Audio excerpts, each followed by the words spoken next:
Good morning मित्रांनो. मागच्या 2 व्हिडिओमध्ये तुम्हाला पहिली कविता तू बुद्धी दे आणि दुसरी संतवाणीमधला अ पाठ शिकवलेला आहे आणि त्यामध्ये संत कोणाला म्हणावं हे सुद्धा तुम्हाला सांगितलेलं आहे. आता या संतांचे अभंग तुम्हाला अभ्यासायला आहे. आता अभंग म्हणजे काय? जे कधीही भंग होत नाही, नष्ट होत नाही, त्याला अभंग असं म्हणतात. आणि एक देव सोडला तर सगळ्या वस्तू नष्ट होतात म्हणून. आणि देवाचं स्वरूप अभंग आहे. देवाचं वर्णन ज्यामध्ये तो अभंग, आणि म्हणूनच हजारो वर्षांपूर्वी लिहिलेले अभंग आजही आपल्याला आनंद देतात. आता आपल्याला संतवाणीमधला आ पाठ बघायचा आहे. त्याचं हेडिंग आहे, त्याचं शीर्षक आहे योगी सर्व काळ सुखदाता. आता योगी कोणाला म्हणावं? योगशास्त्राचे 10 यम आणि 10 नियम यांचे जो पालन करतो, आयुष्यभर पालन करतो आणि राहतो, त्याला योगी असं म्हणतात. सर्व काळ म्हणजे नेहमी करता, आणि सुखदाता म्हणजे समाधान देणारा, आनंद देणारा. आता संत एकनाथ महाराजांविषयी थोडक्यात माहिती आपण बघूया. संत एकनाथ महाराजांच्या वडिलांचं नाव सूर्यनारायण होतं, तर आईचं नाव रुक्मिणी होतं. आणि त्यांचं पूर्ण नाव एकनाथ सूर्यनारायण कुलकर्णी. परंतु एकनाथ महाराज लहान असताना त्यांच्या आईवडिलांचं निधन झालेलं आहे आणि त्यानंतर त्यांचा सांभाळ त्यांचे आजोबा चक्रपाणी आणि आजी सरस्वती यांनी मोठ्या प्रेमाने, मायेने केलेला आहे. यांचा जन्म आहे पैठणचा 1533 आणि 66 वर्षांचं आयुष्य यांना मिळालेलं आहे. आणि इसवी सन 1599 त्यांनी गोदावरी नदीमध्ये जलसमाधी घेतलेली आहे. यांनी अनेक प्रकारचं साहित्य रचलेलं आहे, जसे की अभंग, भारुडे, ओव्या, भजन, गवळणी आणि आरत्यासुद्धा. एकनाथ महाराज हे शांतीब्रह्म म्हणून सुद्धा ओळखल्या जातात. तसेच संतकवी, पंतकवी आणि तंतकवी म्हणून सुद्धा ते ओळखल्या जातात.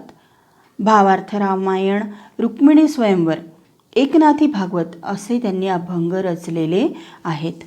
जातीभेद दूर करणारे समाजसेवक म्हणून सुद्धा ते ओळखल्या जातात.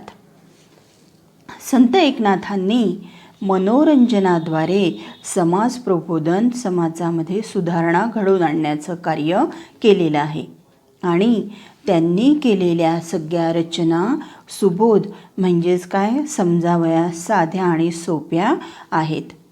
त्यांच्या गुरूंचं नाव जनार्दन पंत होतं. आता हा जो तुम्हाला अभ्यासाला जो अभंग दिलेला आहे, या अभंगामध्ये त्यांनी दृष्टांत अलंकाराचा वापर केलेला आहे. आता आपल्या मनामधले विचार जेव्हा दुसऱ्याच्या मनामध्ये आपण ठसवण्यासाठी जे जे काही उदाहरणं, जे जे काही दाखले देतो, तेव्हा दृष्टांत अलंकार घडतो. आणि या अभंगामध्ये एकनाथ महाराजांनी योगी पुरुष आणि पाण्याची तुलना म्हणजेच कंपेअर करून योगी पुरुष हा कसा श्रेष्ठ आहे पाण्यापेक्षा, हे लोकांच्या मनामध्ये बिंबवलेलं आहे. चला तर मग आता अभंगाला सुरुवात करूया. सगळ्यांनी पुस्तकं उघडून बसा आणि जे जे वाचते आहे त्या त्या ओळींकडे तुम्ही लक्ष द्या. पहिल्या 2 ओळी. जेवी चंद्रकिरण चकोरांसी, पांखोवा जेवी पिलियांसी, जीवन जैसे का जीवांसी, तेवी सर्वांसी मृदुत्व. याचे आता शब्दार्थ बघा. जेवी म्हणजे ज्याप्रमाणे, तेवी म्हणजे त्याप्रमाणे. एवढ्या 2 गोष्टी आधी लक्षात ठेवा. चंद्रकिरण म्हणजे चंद्राचा प्रकाश. चकोरांसी म्हणजे चकोर हा एक पक्षी आहे कविकल्पनेतला. पांखोवा म्हणजे पक्षिणीचे पंख. पिलियांसी म्हणजे पक्षिणीचे छोटे बाळ. जीवन म्हणजे पाणी. जैसे म्हणजे जसे. आणि जीवांसी म्हणजे पृथ्वीवरचे सगळे प्राणी मात्र. सर्वांची म्हणजे सगळ्यांना. मृदुत्व म्हणजे योग्यांच्या स्वभावातला कोमलपणा किंवा मऊपणा. आता या पहिल्या 2 ओळींचा अर्थ आपण बघूया. जेवी चंद्रकिरण चकोरासी. ज्याप्रमाणे चकोर या कवी काल्पनिक पक्षाला चंद्राचं किरण हवंहवंसं असते, चंद्राचा प्रकाश पिऊन तो जगतो असं म्हणतात. त्या चंद्राच्या प्रकाशाची शीतलता त्याला हवीशी असते. पांखोवा जेवी पिलियांसी. ज्याप्रमाणे पक्षिणीच्या पिल्लांना, छोट्या बाळांना पक्षिणीचे पंख हवे असतात, कारण त्या पंखामध्ये माया असते, प्रेम असते आणि ऊब असते. जीवन जैसे का जीवांसी. पृथ्वीवरील जेवढे जेवढे सगळे प्राणीमात्र आहे त्यांना आपलं आयुष्य जगण्याकरता जीवन म्हणजे पाणी हे हवं असते. तेवी सर्वांसी मृदुत्व. त्याचप्रमाणे सगळ्यांना कोमलतेची भावना देणारे योगी असतात आणि त्यांच्या स्वभावाची कोमलता सर्वांना हवीहवीशी असते. पहिल्या 2 ओळी. त्याच्यानंतर खालच्या 2 ओळी. जल वरी वरी क्षाळीमळ, योगिया सबाह्य करी निर्मळ, उदक सुखी करी एक वेळ, योगी सर्व काळ सुखदाता. जल म्हणजे पाणी, वरी वरी म्हणजे वरचे, क्षाळी म्हणजे धुणे किंवा काढून टाकणे, मळ म्हणजे घाण, सबाह्य म्हणजे आतून बाहेरून, निर्मळ म्हणजे स्वच्छ, उदक म्हणजे पाणी, सर्व काळ म्हणजे नेहमी करता आणि सुखदाता म्हणजे समाधान देणारा. या 2 ओळींचा अर्थ बघा आता. जळ वरी वरी क्षाळी मळ. आपल्या अंगावरील डाग, आपल्या अंगावरील घाण धुवून काढण्याचं काम पाणी करते. म्हणजेच काय, शरीरावरचे डाग ते धुवून काढते. योगिया सबाह्य करी निर्मळ. परंतु जर आपण योग्यांच्या सहवासात, त्यांच्या संगतीत आपण राहिलो तर आपण आंतरबाह्य, आतून बाहेरून आपण स्वच्छ किंवा निर्मळ होतो. आंतरबाह्य स्वच्छ होतो म्हणजेच काय, की आपल्या मनामध्ये सकारात्मक विचार निर्माण होतात आणि आपल्या मनामधले नकारात्मक वाईट विचार हे योग्यांच्या सहवासामध्ये निघून जातात. उदक सुखी करी एक वेळ. आता बघा, जेव्हा तुम्हाला अतिशय तहान लागलेली आहे आणि तेव्हा जर तुमच्यासमोर कोणी पाण्याचा पेला आणला तर ते पाणी त्या क्षणापुरतं तुम्हाला खूप सुख देते. म्हणजेच काय, उदक सुखी करी एक वेळ म्हणजे तेवढ्या क्षणापुरता सुख आपल्याला मिळते, ते क्षणभंगूर सुख असते. परंतु योगी सर्व काळ सुखदाता.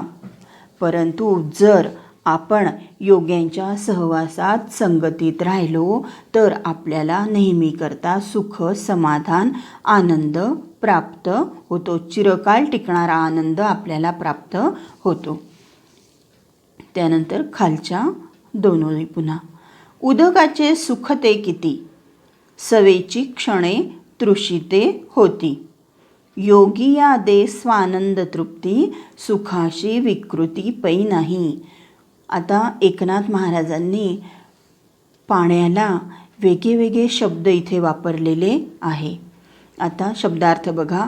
सवेची म्हणजे लगेच, क्षण म्हणजे पळभर, 1 सेकंद, तृषिते म्हणजे तहान लागणे, तहानलेला,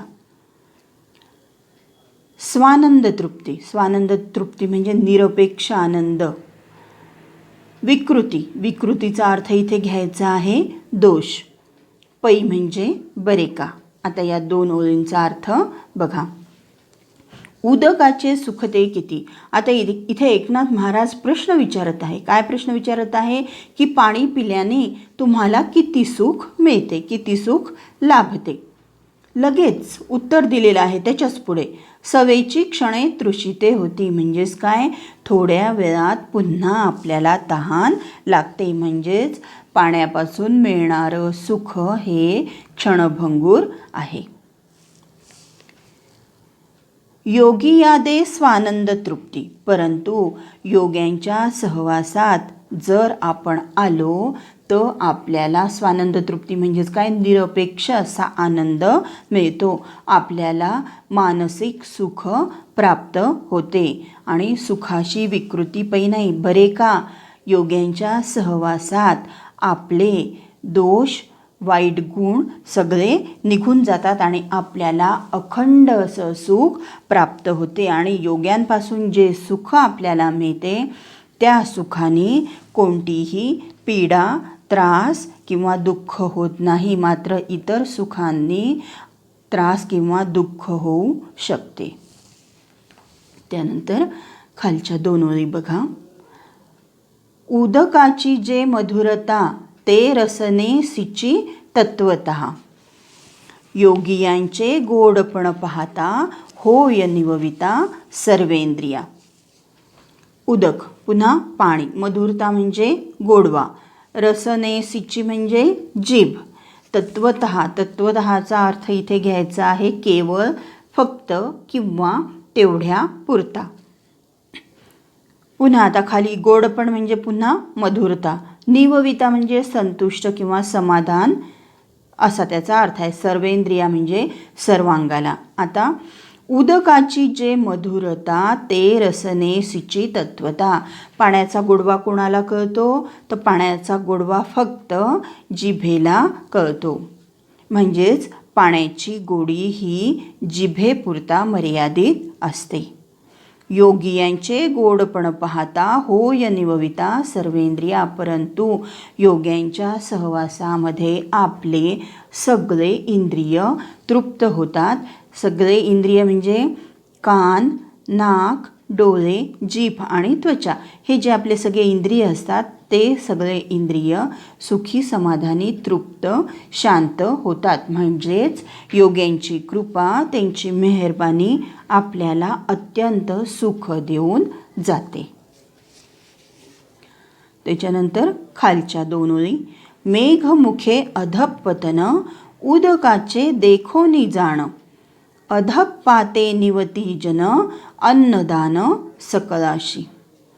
मेघ, मेघ म्हणजे पाणी असलेले ढग, मुखे म्हणजे तोंड किंवा वदन, अधपतन म्हणजे खाली पडणे किंवा कोसळणे, देखोनी म्हणजे बघा, जाण म्हणजे जाणून घ्या, अधपाते म्हणजे पुन्हा कोसळणे, निवती म्हणजे संतुष्ट समाधानी, जन म्हणजे लोक, सकळाशी म्हणजे सगळ्यांना.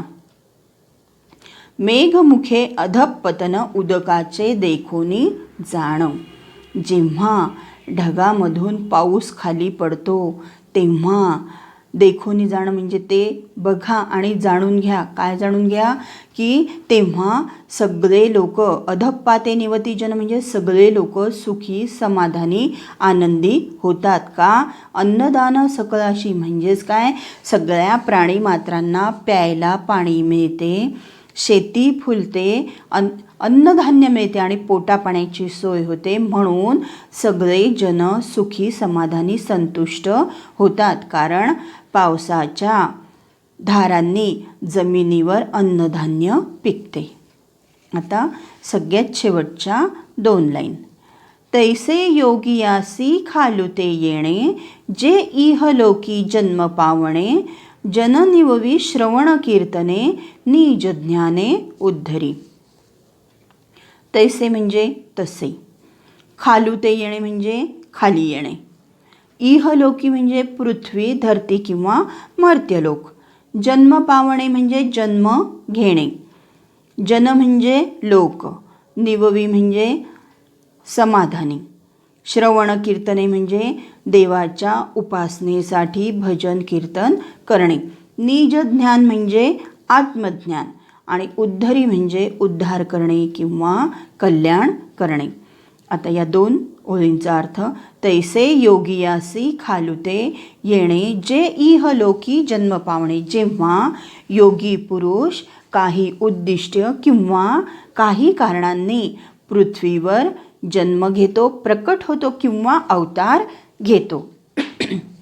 जननिववी श्रवण कीर्तने, तेव्हा त्याच्या उपदेशाने भजन कीर्तनाने लोक आनंदित होतात आणि निज ज्ञाने उद्धरी आणि योगी स्वतःचं ज्ञान लोकांना देतात, तेव्हा लोकांचा उद्धार होतो आणि त्यांचं कल्याण होते.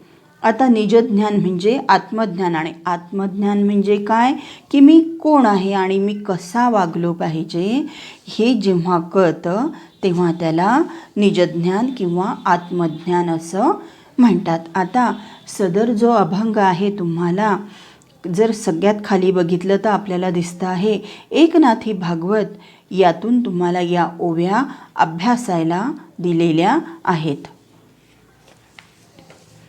आता या अभंगामधून आपल्याला कोणती शिकवण मिळाली किंवा काय शिकवण मिळाली, की नेहमी चांगल्या लोकांच्या सहवासात आपण राहिलं पाहिजे.